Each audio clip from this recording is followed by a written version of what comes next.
தேர்தலுக்கு நடுவில் மக்களை திசை திருப்புவதற்காக தொகுதி மறுவரையை இப்பவே நடத்தியாகணும்னு பாஜக அரசு திட்டமிட்டு துடிதுடித்துட்டு இருக்கு.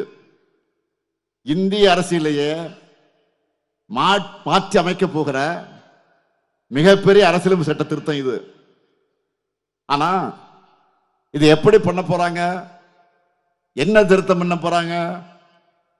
இப்படி நம்முடைய கேள்விகளுக்கு எந்த கேள்விகளுக்கும் விளக்கம் அளிக்க மறுக்கிறாங்க. இவங்க இப்படி ரகசியமாக மறைச்சு பண்றாங்கன்னா அதுல கண்டிப்பா பெரிய சதி திட்டம் இருக்குன்னு தான் அர்த்தம். இதனால தமிழ்நாட்டுக்கு தொகுதிகள் உயரும்னு அடுத்து ஏமாற்று வேலையை செய்ய ஆரம்பிச்சிருக்கிறாங்க. அதனாலதான் நான் கவனத்தோடு சொல்றேன், அதுலதான் பெரிய ஆபத்தே ஒளிஞ்சிருக்கு.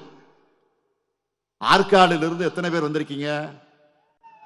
உங்க ஊர்ல மக்கன் பேடா வாங்கினா அதுக்குள்ள பாதாம், முந்திரி, திராட்சை எல்லாம் ஒளிச்சு வச்சிருப்பாங்க.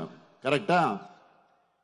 அது மாதிரி இந்த தொகுதி மறைவரைக்குள்ள நமக்கான ஆபத்தை ஒளிச்சு வச்சிருக்காங்க.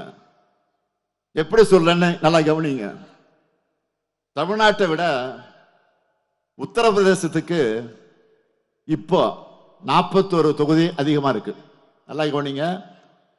தமிழ்நாட்டை விட உத்தரப்பிரதேசத்துக்கு இப்போ 41 தொகுதி அதிகமா இருக்கு.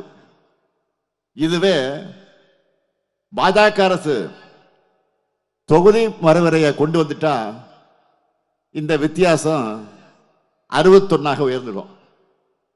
இப்படி ஒட்டுமொத்தமா